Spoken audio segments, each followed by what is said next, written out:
Hey everybody, I just wanted to say thank you to Slumlocker for doing this collaboration.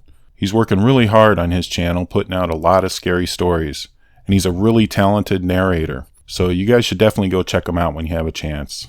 Thank you again, Slumlocker. And now, to the stories.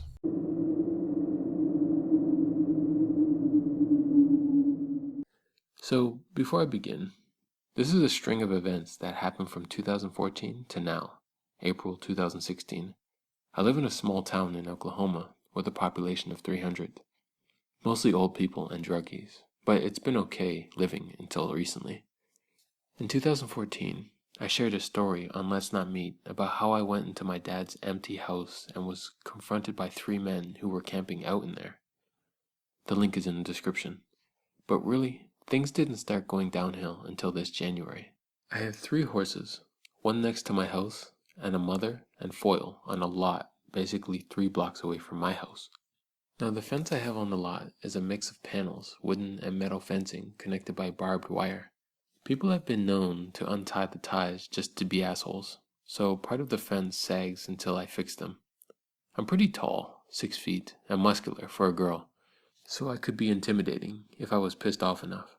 And to make what I'm saying more clear, there's a link in the description of what me and my neighbor's land looks like. It was nearly 11 p.m. I had fed my horses and decided to fix a tie on the fence. I heard laughing coming from the other end of the block, near my neighbor's house. I look, and under the streetlight, I see 2 people running from one of my neighbor's yards. And I'm guessing since they've seen the beam of light coming from my phone, so they dove into the ditch. I just kinda shrugged it off, wanted to finish the fence. Something told me to look up again, so I shined my light and looked up, and when I did, they were now in the field my neighbor had for her horses. They dove back onto the ground. It was then I noticed the gaze on my horse's face. She and her baby were staring contently at the people in the field. Keep in mind, I had just given them their feed, and it takes a lot to get the horse to stop eating unless they had to. That was somehow my only clue that I could be in trouble. I looked back down and mumbled to Rain, the mare, that I was going to finish the tie and get the fuck out of there. 5 seconds later, I look up, without the light, and they're closer, on the ground. I didn't finish the tie. I just pushed my tools back into my Carhartt jacket and got ready to leave. Fuck this, I said again. I looked down to prop the wire where I wouldn't drag on the ground. When I hear laughing, I look up, without my light again, and they are running towards me, laughing like crazy. I was pissed. I knew they were threatening me, and that was a big mistake. I whipped my knife out, shined my light, and yelled, "Hey!" Once I did that, they ran back where they came from, and down the alley. I was still pissed, so I jumped in my pickup and sped down the alley, and tried to look for them, but couldn't find them. I figured out where they had come from. Behind my neighbor's house, where she had kept the trailer, which was near where her horses liked to hunker down for the night in the winter.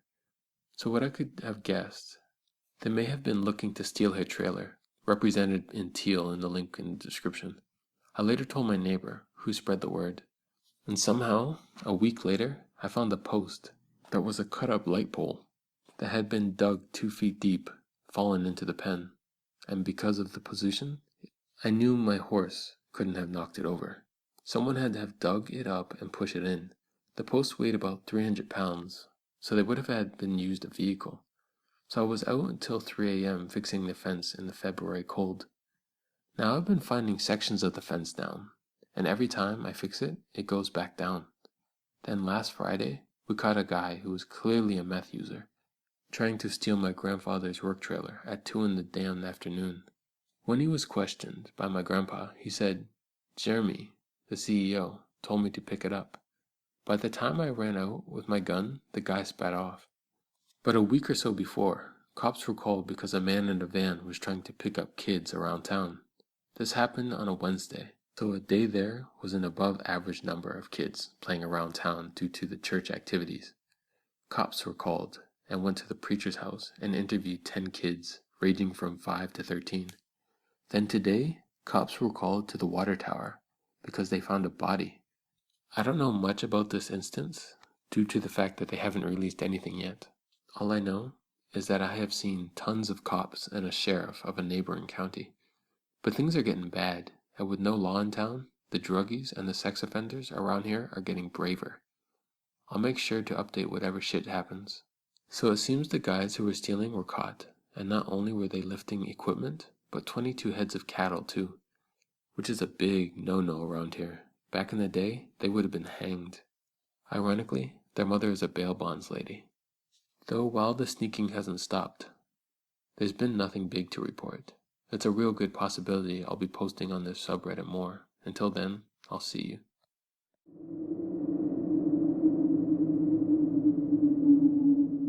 Hello, Midnight Fears. My story happened around 2002. I was about 6 or 7 years old, growing up in Colorado, near the mountains. We were close to the border, where the city and the forest meet. I have changed the names, so that no one would recognize myself or my family. This event just does not sit comfortably with me, even to this day. It started off with me at my dad's house, waiting for my stepdad to pick me up, to take me back to my mom's house. My parents were divorced, and my mom was at work, so she asked my stepdad if he could pick me up. My dad couldn't take me because he had to go to a meeting for work. As I was waiting, I was listening to music and just daydreaming like kids do. Eventually, my stepdad, Graham, appeared at the front door. I could see him through the blinds, and he just looked differently than he normally did. His eyes were red, and he looked extremely tired. I didn't think too much of it, and I just focused on my music. So my dad opens the door after Graham rings the bell. And my dad gave me this weird look, like he didn't want Graham to take me back to my mom's. I mean, he didn't seem overly worried. It was just a vibe I got. Thinking back on it now, my dad probably was worried that he was either drunk or high, but we didn't have much of a choice, so he let me go. I was all ready, and my bags were packed. My dad said his goodbyes to me, and I hugged him extra hard this day. I loved my dad, and I know he would do anything for me, no matter what. After I told him this story, 13 years later, I think he would have beaten this guy senseless if he had known at the time. Now this is where the story gets creepy. Graham and I got in the car, and he immediately started asking me these invasive questions about how my week went. I told him that nothing much happened, but I was excited about the 2 new puppies that my mom had bought for me. He kept probing and asking me questions, and I eventually got really annoyed because they were just really stupid questions to a 6-year-old. Questions like, so, are there any girls at school that you like? How far have you ever gone with a girl? Have you ever even kissed a girl? I was getting really weirded out, and I told him that I just was going to listen to the music. After that, he finally left me alone. The drive was long because we were going very slow, and I got really tired and I was drifting asleep. But the music that I was listening to just kept waking me up. Graham kept staring at me with this weird look. His face was red and he looked bizarre. I was scared as hell. I've never seen that kind of a look on someone's face. This was scary as hell. He saw that I was startled, and he creepily giggled. What the hell, I thought. I just shook off the whole event. This car ride was taking forever, I was thinking. And after 5 minutes, I told him that I needed to go to the bathroom. He looked pretty mad about it. He told me that we will stop in a minute. And after waiting for what I felt like forever, I was looking out the window for places to go to the bathroom. I realized that we were in the middle of nowhere. There were a lot of trees all around, and I saw a field with this really scary house that looked like it was haunted. The perimeter of the house was surrounded by huge trees and a barbed wire fence. I asked Graham what we were doing here. He was silent. I started to get really scared. Even as a small child, red flags were going up in my head. What the hell? Where is this guy taking me? Get out and go to the bathroom, he said as he got out of the car and opened my door. I asked him if he could just take me somewhere else, because I wasn't really comfortable and I was extremely scared that he was going to do something to me. No, he kept saying, and I begged him. After a while, I realized that he was not going to take me somewhere else. So I did my business, and while I was going, I felt very uncomfortable. And I looked back to see if he was watching me. Well, he was. Now this is gross, but his hands were in his pants, and it looked like he was moving up and down. You know what I mean. I'll never forget his face. He had this look of, achievement, like it was something that he'd been wanting to do for a long time. I felt violated and extremely scared. What was he doing, I'd think? And like I said, I was just a little kid. I was only 6 or 7 years old. After I was done, Graham said, "Follow me." Where are we going to go? I was petrified. We were literally in the middle of nowhere. He tried to get past the barbed wire that was surrounding the huge field in the creepy house. He couldn't get through. I was still standing where I'd gone to the bathroom, and I didn't even want to move. "Get over here," he said in a strong voice. I still didn't move because I didn't know where he was going to take me. "Get over here now." His voice got louder. "Now," he said as loud as he could. His eyes looked as if they were going to pop out of his eye sockets. His face was almost as red as a tomato, and this huge vein was popping out of his neck. I'll never forget how weird he looked. I could feel my pulse beating in my ears, blocking out all the sound around me except for my breath. Even as a little kid, I knew something was really wrong. I thought I was going to die. No, I knew I was going to die. He walked up to me, and he pushed me towards the barbed wire fence. He told me to try to get through, and he went to his car and opened the trunk.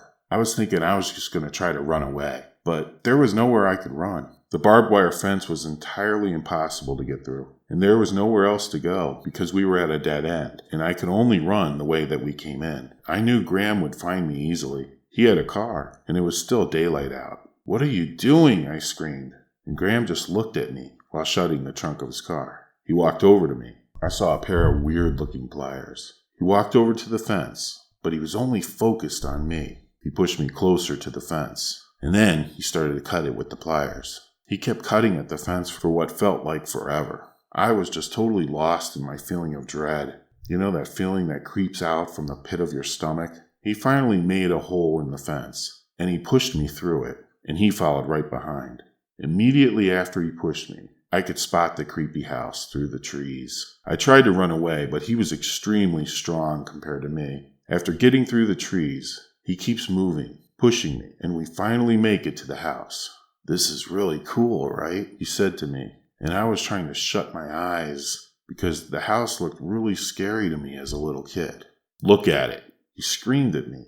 I opened my eyes to see Graham was smiling and going up to the doorstep to open the door. I wanted to tell him no, but I just couldn't bring myself to say anything. He jiggled the doorknob, but he couldn't open the door. Then he puts his weight onto the door and pushed as hard as he could, as if he already knew how to open this door. The door did fly open, and immediately I could see blood stains, or at least what I thought were blood stains, on the walls, and the ground, and leaves and clothes. This was scary as hell to me. My knees were wobbling, and I was shaking so much that I couldn't even keep myself together. Then I heard someone scream. It was the most dreadful and screechiest thing that I'd ever heard. I was so wound up that I just got completely startled by this loud, piercing scream. It looked like it shook Graham up, too, because he looked as if he had just lost $1 million.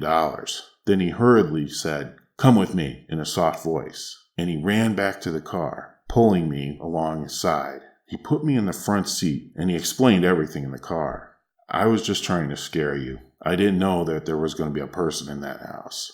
He was trying to convince me, but I knew he was lying. So I said, "Why didn't you call the police then?" So he pulled out his phone with the noise level at the top, and he dialed 911. I could hear the 3 beeps of the phone as he pressed the numbers, but I knew he had his phone off. I could hear that too. Then he started to talk into the phone and pretend he was talking to somebody. Said that he wanted to report a scream in the forest where we had been. I knew that he wasn't talking to anyone. The phone was literally black and completely turned off. Why am I still in this car with him? I had asked myself over and over. The ride felt like an entire day, but it was only about 20 minutes. We arrived at my mom's house, and I didn't once make eye contact with Graham because I still was so confused and I just had no idea what had happened. Why would he have done that to me? So I waited until my mom got home, and then I told her everything. Now my mom was drunk, so I thought I was just going to try to joke around with her because everyone liked Graham. They thought he was a good guy. He was very friendly most of the time. So my mom called him on the phone. He answered, and before she really could say anything, he told her the whole story, like it was a joke. He told her that he took me to this haunted house, and that he was going to try to scare me,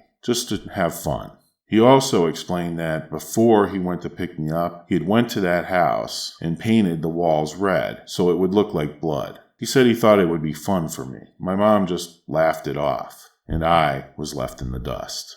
Several years later, I pondered and asked myself, I wonder what would happen if we had stayed in that house. And what in the world was that scream? Did Graham know anything about that, or was that part of his act? This whole event was just so weird, and I didn't understand why Graham had took me there in the first place. It certainly was not fun. Several years later, my mom and Graham got a divorce, and Graham ended up dying of an overdose. That explained the red eyes. Later, we also found that he was almost charged with raping a girl, but he died before anything came of it. When I did finally tell my dad what had happened to me that day, he asked me why I never told him before. And I said that I just tried to shake it off, and I thought that Graham was just trying to scare me. If anything ever happens to you like this, run. Try your best to get away. Luckily, I wasn't hurt or anything, but this was one stupid event that could have ended much differently. Thank you for taking the time to read my story.